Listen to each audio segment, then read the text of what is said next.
putik. Okay.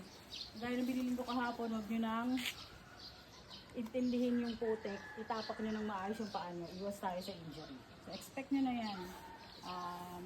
Since rice terraces yung mga malalakaran natin dyan, maputik talaga yung saka madulas. Ito yung mga guide natin sa mag-lead o mag-sweep. So, hindi nyo naman kailangan magmadali kasi sa atin naman yung oras. Sa pa, very chill naman to. Kaya, yung iba dyan. Ay, ako magpapahuli. Hindi, yun lang. Iwasan lang natin kagaya kahapon. May mga nadulas, may mga sumakit yung paa. So, hanggat maaari, 100% safe sana tayo lahat ngayon. Okay? Kapag nating natin dun sa Maligkong, syempre may times tayo dun para mag-photo ops. Saka yun nga, magpapalipad tayo ng drone. Pwede tayo mag-stay dun siguro kahit mga 1 hour. Yung sapatos nyo na yan, may brown na yan. Ulitin ko ulit, huwag nyo nga underestimate kahit tayo ay nasa minor climb. Ha? Isipin nyo pa rin na bundok pa rin yan. Na hindi natin maiiwasan yung mga, pareho lang yan, minor and major.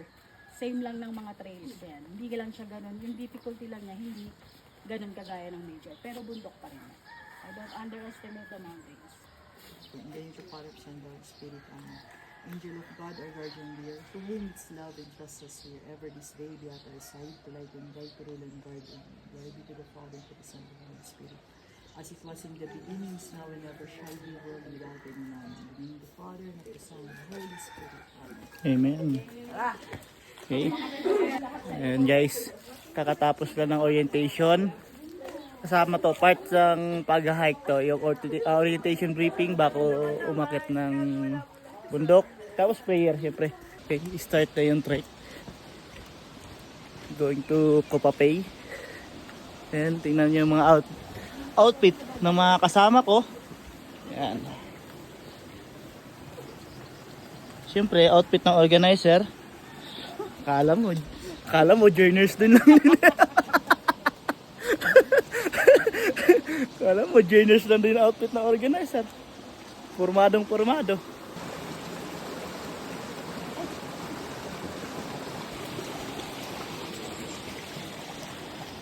Yun yung start na yung trek natin.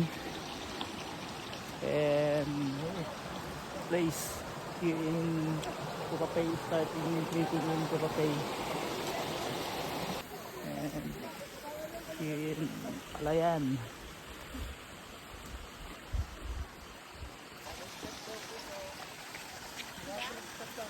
Guys, tingin guys.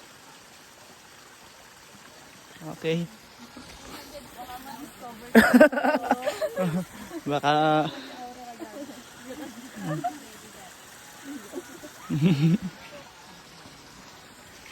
sila yung mga magpapatuloy ng mountaineering sa Pilipinas. Ilan to sila sa 10 nito? Ang matitira siguro 2 na lang, isa.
Ganda. Ganda ng place.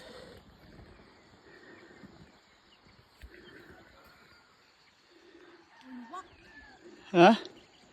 Bugwak. Bugwak. Okay lang yan. Guys. Ganda.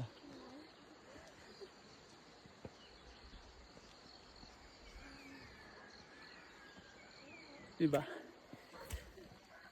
Kaya isa to bakit gusto kong balikan tong maligkong na to. Kaya gusto kong bumalik dito sa maligkong. Ang ganda oh. Sea of clouds today. Sulit din yung ulan kahapon.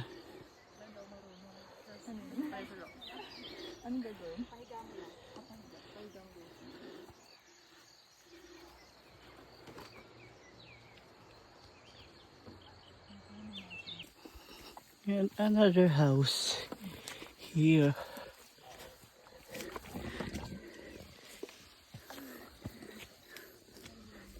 Yung mga hindi mo inaasahan dito, no? In Mountain Province. May mga bahay pa dito sa taas ng bundok.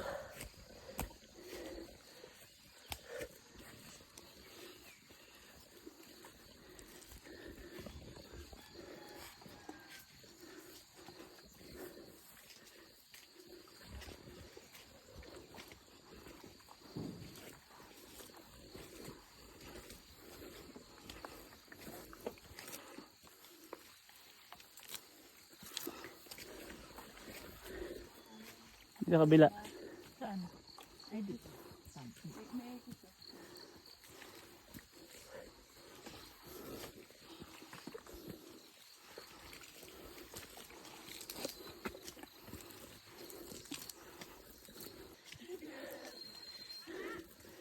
Mali!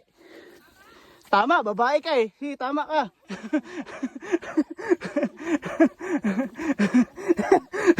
Ganun naman talaga, di ba? Pag babae, palagi tama. Di tama!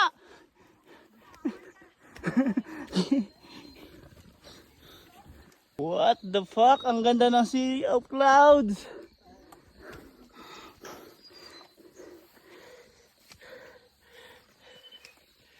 Expectation ko, magtatagal tayo sa summit. Malapit na lang. Kuya, ibig sabihin kapag may ganito, di kita yung sa baba. Hindi pa, pahupain muna natin. Ah, maganda siya pero parang wala na tayong magkita. 5 minutes na lang. Layo pa.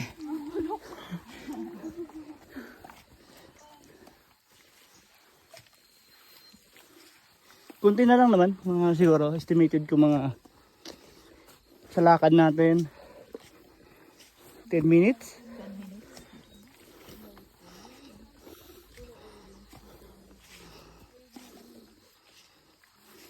Guys,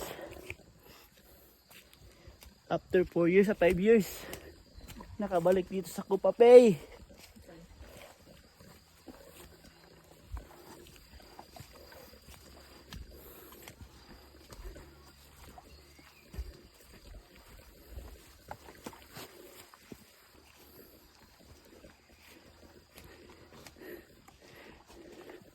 Ang bagal ng organizer. Organizer, ang bagal mo!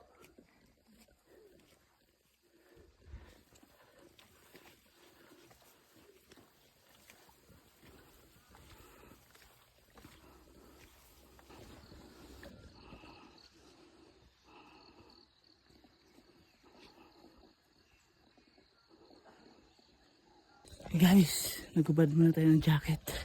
Hindi na kaya ang init. Basang-basa ang likod ko, puta.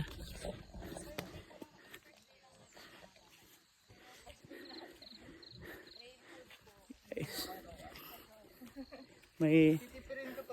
may naalala ako nung first time pala ako sa mountaineering, ganito ako sa kanila. Yan, trail food. Gami. Gami or ano? Gami worm. Yan yung tapos yung nag-organizer na ako. Tingnan mo anong gagawin ng organizer. O di ba? Ganyan yung ginagawa pag organizer na.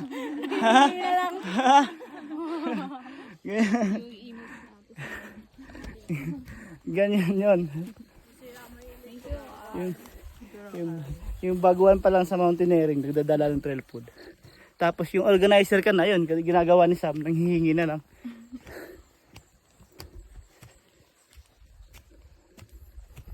Lapit na, 5 minutes na lang.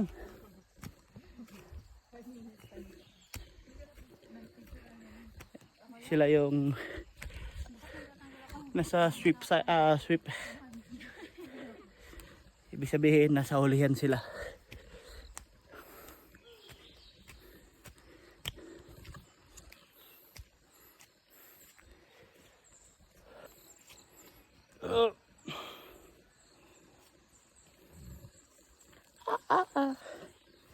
Nadulas.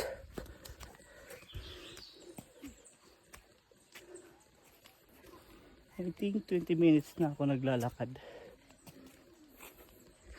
At wala pa akong dala nito ha. Ayun pa pala sila. Ayun, yung tatlo.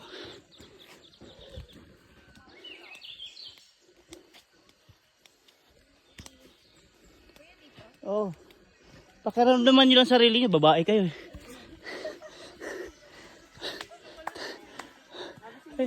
Ayun sila oh, sa taas.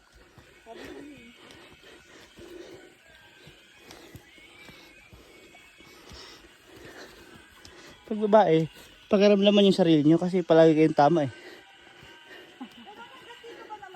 Oo, di ba? Pag ang babae, malalakas ang tama.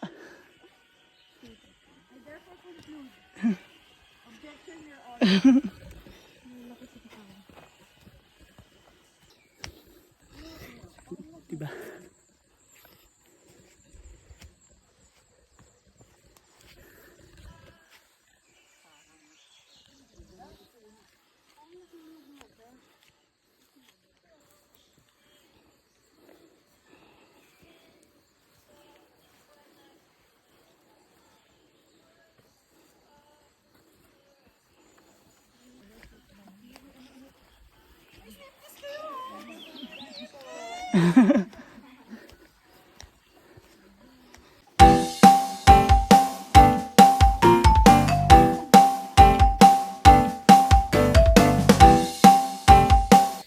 Yun nga. Start tayo. Trek. And meron ng mga pababa galing sa taas. Ito yung mga umakyat ng maaga para masaksihan nila yung sunrise. Ayaw niya naman magpapicture sa akin. Hi, good morning. Good morning.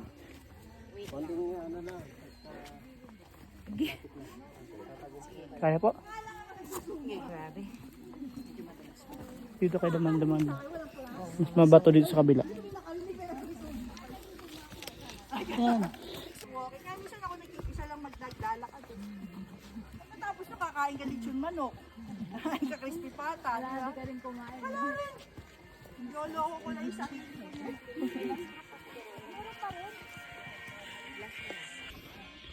Sila. Pababa na sila. Ibang group. Here in Kupa Pay. And they have a Power Ranger. Minsan sinama ko pa nga ng bus ka na. Sige, ilan ang gusto mo? Gusto mo dragon pie pala. Good morning ba? Good morning. Dumaan na yung isang grupo na umakyat yung umaga. Pababa na sila. Kung kami paakyat pa lang. Hope na maganda yung madadat na natin sa taas ng bundok. Woohoo!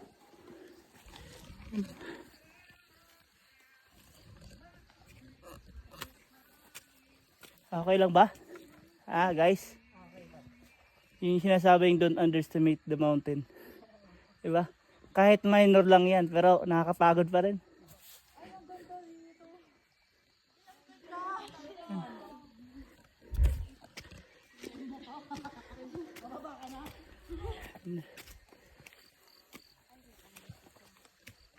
Yan silang lahat. Nakakita silang magandang view. Here, yun! I-zoom natin.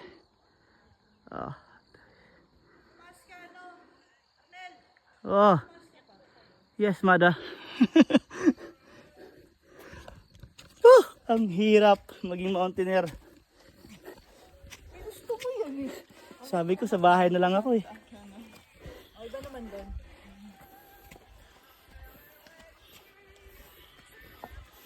Okay naman.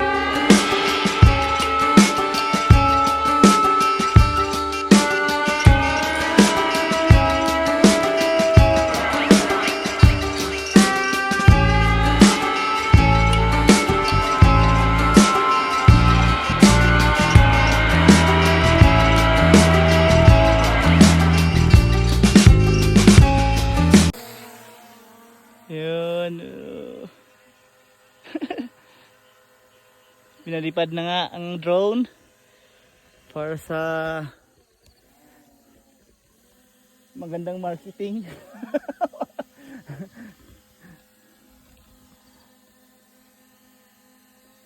Yun na nga. Tapos lang papalipad ng drone. Sam. Now. We are here. The last assault. Bago makapunta ng summit ng Kopapay. Para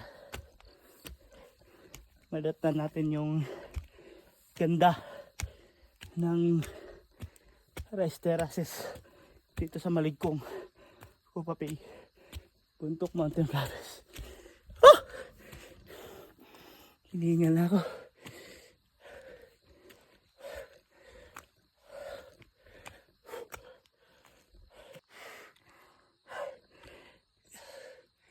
Yung alam mo yung sa isip mo na lang is kaya mo pang umakyat ng bundok, pero mahirap na pala. Wala pa akong bitbit dito Iba pa rin yung tuloy-tuloy yung akyat mo kahit every week o twice a month na umakit ka ng bundok. Nagko-continue yung tawag ito, yung resistensya mo continue pa rin. Pero ngayon ang hirap na, guys.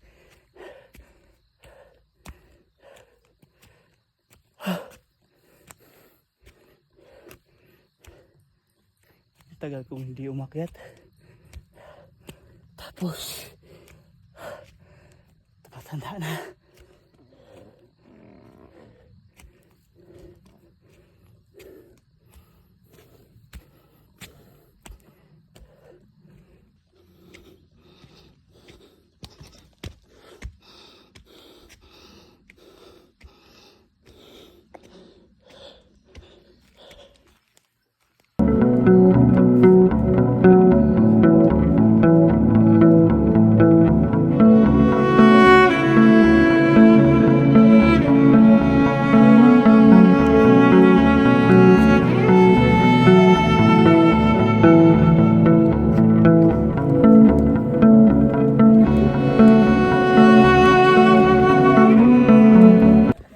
Kung gano'n kaganda yung kalikasan.